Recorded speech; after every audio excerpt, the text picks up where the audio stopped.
अस्सलामुअलैकुम प्यारे दोस्तों, आप देख रहे हैं हमारा यूट्यूब चैनल सरगानी डेयरी केयर।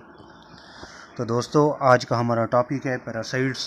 आज हम पैरासाइट्स के मुतालिक आपको बताएंगे कि पैरासाइट्स क्या होते हैं, पैरासाइट्स हमारे जानवरों को किस तरह असरअंदाज होते हैं, इसके क्या नुकसानात हैं, इसको हम कैसे कंट्रोल कर सकते हैं। जी हाँ, तो आपने अगर अभी तक हमारे चैनल को सब्सक्राइब नहीं किया तो सबसे पहले हमारे चैनल को कर लीजिए सब्सक्राइब, ताकि हर आने वाली नई वीडियो आप तक पहुंचती रहे और आपके जानवर महफूज रहें हर आने वाली बीमारी से। दोस्तों, पैरासाइट्स क्या होते हैं?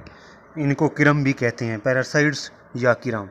ये किरम या पैरासाइट्स ये ऐसे जानदार होते हैं। किरम होते क्या हैं, पैरासाइट्स इनको क्या कहते हैं? ये ऐसी जानदार अशिया होती हैं या ऐसे जानदार अशिया कह लें आपको, जो कि किसी जानवर के ऊपर रहते हैं और जिस जानवर के ऊपर ये रिहाइश पजीर होते हैं उन्हीं जानवर से फीड लेते हैं, फीडिंग ले के बदले में उसी जानवर को नुकसान पहुंचाते हैं। क्योंकि नुकसान किस तरह पहुंचाते हैं? क्योंकि ये जिस जानवर के ऊपर रहते हैं ये किरम, उस जानवर की खुराक का ज़्यादातर हिस्सा खुद इस्तेमाल कर लेते हैं। क्योंकि हम जिस जानवर को खुराक दे रहे हैं, मिसाल के तौर पर हमारे पास एक गाय, हम उसको खुराक देते हैं, अच्छा वंडा दे रहे हैं, अच्छी चारा डाल रहे हैं, तो बतौर तो हम उसकी अच्छी फीडिंग कर रहे हैं। अगर उसके ऊपर पैरासाइट्स मौजूद हैं, जो खुराक हम दे रहे हैं, उस खुराक का ज़्यादातर हिस्सा उसका वो पैरासाइट्स इस्तेमाल कर जाते हैं। तो इस वजह से आपका जानवर जो है, आप जितनी भी फीडिंग दे रहे हैं वो मुकम्मल आपके जानवर को नहीं मिल रही, उसमें आप उस जानवर के साथ साथ उस फीडिंग को, उस खुराक को पैरासाइट इस्तेमाल कर रहे हैं। इस वजह से आपका जानवर कमज़ोर रह जाता है, कमज़ोर होता जाता है। अक्सर लोग कहते हैं कि हम वंडा भी इस्तेमाल कर रहे हैं, फीडिंग भी अच्छी दे रहे हैं, इसके बावजूद हमारी फीडिंग भी अच्छी है, वंडा भी अच्छा है, जानवर कमज़ोर होता जा रहा है, जानवर सेहतमंद नहीं होता, जानवर हेल्दी नहीं होता, जानवर की प्रोडक्शन कम है। तो दोस्तों, जब जहां आपके जानवर पर पैरासाइट्स का अटैक होगा, आपके जानवर पर पैरासाइट्स रिहाइश पजीर होंगे, तो उस टाइम आपकी अच्छी खुराक, आपका अच्छा वंडा आप जो भी दे रहे हैं, तो वो क्योंकि पैरासाइट्स साथ इस्तेमाल कर रहे हैं, इसलिए आपका जानवर कमज़ोर रह जाता है। तो इसकी अगर मुकम्मल तारीफ़ की जाए, ऐसी जानदार अशिया जो कि ज़िंदा रहने के लिए अपनी खुराक दूसरे जानवरों से हासिल करें, उन्हें पैरासाइट्स कहते हैं। क्योंकि ये जानवरों की ज़्यादातर खुराक खुद इस्तेमाल कर जाती हैं, इसकी वजह से इसकी जो अलामात ज़ाहिर होती हैं, आपका जानवर कमज़ोर हो जाता है, लागिर हो जाता है, जानवरों में खून की कमी हो जाती है, जानवर के जिस्म में जो जानवर की क़ुव्वत मुदाफ़ियत होती है, जो मुदाफ़ती निज़ाम होता है, वो कमज़ोर हो जाता है, उसकी क़ुव्वत मुदाफ़ियत कम हो जाती है, जिसकी वजह से जानवरों पर बीमारियों का अटैक ज़्यादा हो जाता है। आपका जानवर हेल्दी नहीं रहता, थोड़ी सी स्ट्रेस से ही आपका जानवर बीमार हो जाता है, आपका जानवर रिपीटर हो जाता है, बार बार आप हमल उसका नहीं ठहरता, बार बार रिपीट होता रहता है।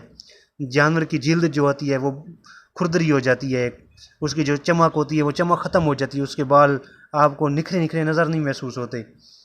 उसके अलावा जानवर की जो पैदावारी सलाहियत है, उसकी मिल्क प्रोडक्शन हो गई, उसकी गोश्त की सलाहियत हो गई, वो बहुत जानवर की कम हो जाती है।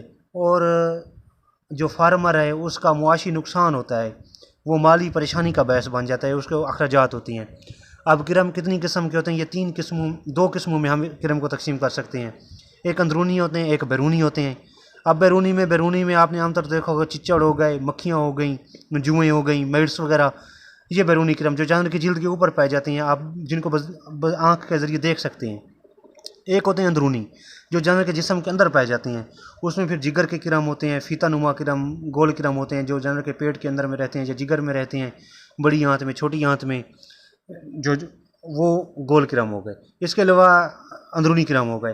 अंदरूनी किरम में फिर आप इनको गोल किरम, नीमाटोड, सिस्टोड और ट्रिमाटोड्स में तकसीम कर सकते हैं। गोल किरम ये इंसानों में भी पाए जाते हैं और ये जानवरों के मैदे और बड़ी आंत में पाए जाते हैं, ठीक है ना। इसकी जो किस्म है वो स्ट्रोंगुलस आप कह दें, ऑर्किडस कह दें, हेमोनकस कह दें। इसमें अलामात जो होती हैं वो बड़े जानवरों के निस्बत छोटे जानवरों में ज़्यादा शदीद पाई जाती हैं। अक्सर आपने देखा होगा कि छोटे जानवर ज़्यादातर मैदे की तकलीफ़, कब्ज़, इसके अलावा मूक वगैरह में मुबतला रहते हैं। जानवर दिन ब दिन कमज़ोर होता रहता है, पेट और गले में सूजन हो जाती है, जानवर खांसी करता रहता है, सांस मुश्किल से लेता है। इसका आप मुआयना जो है वो खुर्दबीन के ज़रिए मुशाहिदा कर सकते हैं, आप तशख़ीस करवा सकते हैं। इसके जो इलाज है, इसका ऑक्सफेंडाजोल 1 ml 8 किलोग्राम जिस्मानी वज़न के हिसाब से जानवर को पिला दें, ये बेस्ट है। और साथ में एवरमेक्टिन इस्तेमाल कर लें, किसी भी अच्छी कंपनी का। सिस्टोड सिस्टोड या फीता नुमा जिसको कहते हैं, क्योंकि इनकी शक्ल जो है वो फीते की तरह होती है, इसलिए इनको फीता कहते हैं। इनका जिस्म जो होता है वो सेगमेंटेड होता है।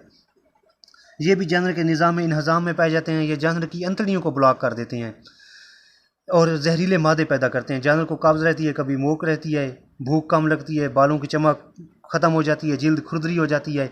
इसका मुआयना भी आप जो है गोबर में इनको आप देख सकते हैं फीते की शक्ल के। इसका इलाज लेड आर्सेनेट आप इस्तेमाल करें। इसको 0.5 ग्राम भेड़ बकरियों में, 1 ग्राम बछड़ों में आप पिलाएं, इंशाल्लाह बेहतरीन रिजल्ट मिलेगा। निक्लोसामेड भी इस्तेमाल कर सकते हैं, वो 75 मिलीग्राम फ़ी किलोग्राम जिस्मानी वज़न के हिसाब से दें। फेनबेंडाजोल देना चाहते हैं तो वो 5 mg पर kg के हिसाब से आप दे सकते हैं। इसके अलावा जिगर के किरम, ये जिगरी किरम होती हैं, ये किरम शक्ल में चपटे होते हैं और जानवर के जिगर में पाए जाते हैं। इसकी जो मेन अलामत है वो अगली टांगों के दरमियान झालर में पानी भर जाता है, जबड़े के नीचे पानी भर जाता है, जानवर को कब्ज़ और मोक रहती है। तो इसका अलामात की बुनियाद पर भी कर सकते हैं और खुर्दबिनी मुशाहिदा भी करवा सकते हैं। इसका इलाज जो है ऑक्सीक्लोज़ानाइड ज़ैनिल आपका शरबत आता है, आप 10 मिलीलीटर फ़ी किलोग्राम जिस्मानी वज़न के हिसाब से जानवर को पिलाएं। इसके अलावा नेट्रॉक्सिनिल दे सकते हैं आप। अब जानवरों का आप कैसे बच सकते हैं किरमों से, सबसे बेहतरीन जो है वो बचाव है कि आप किस तरह बचाव मुमकिन बना सकते हैं ताकि आपके अखराजात जो हैं वो भी कम है, आपके जानवर की प्रोडक्शन भी कम ना हो, आपका जानवर भी हेल्दी रहे। आप जो फीडिंग दे रहे हैं वो फीडिंग जानवर ख़ुद इस्तेमाल करें, ना कि पैरासाइट्स इस्तेमाल करें। पैरासाइट्स की ग्रोथ रही हो, आपके जानवर की ग्रोथ हो, आपका जानवर ग्रोथ करे। तो एक ही जगह पर बार बार जानवर को चराई ना करें। जानवर की एक ही जगह, जब आप जानवर को एक ही जगह पर चराते हैं तो उस टाइम ये मसला बहुत ज़्यादा आता है। इसके अलावा जानवर को गंदे नाले का पानी, आप बालों को नहर का पानी पिला देते हैं या गंदे नदी नालों का पानी पिला देते हैं, इससे आप गुरेज करें, ये पानी ना पिलाएं जानवर को। जानवर के जो माहौल है, जहाँ पे जानवर रहता है, वो जानवर की रहने की जगह साफ़ सुथरी होनी चाहिए, हवादार होनी चाहिए। अगर जानवर का शेड है तो जानवर का शेड साफ़ सुथरा, और उसमें आप मुकम्मल एक तरीके के मुताबिक, एक रेगुलर, एक शेड्यूल के मुताबिक एक शेड्यूल बना दें, उसके मुताबिक डिसइंफेक्शन करें। आप छोटे और बड़े जानवरों को हर 3 माह के बाद करमकिश अद्वियात पिलाएं, और जो अद्वियात हैं वो अच्छी कंपनी की इस्तेमाल करें।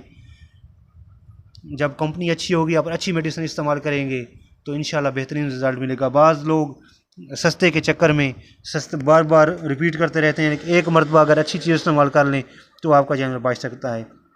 तो दोस्तों, बेहतरीन इसका हल, किसी भी बीमारी अगर उसका आप बेहतरीन हल, आप उस टाइम बच सकते हैं, आपका नुकसान उस टाइम कम होता है जब आप उस बीमारी के आने से पहले उसको कंट्रोल कर लेते हैं, उसके मुतालिक आप हिकमत अमली अपना लेते हैं।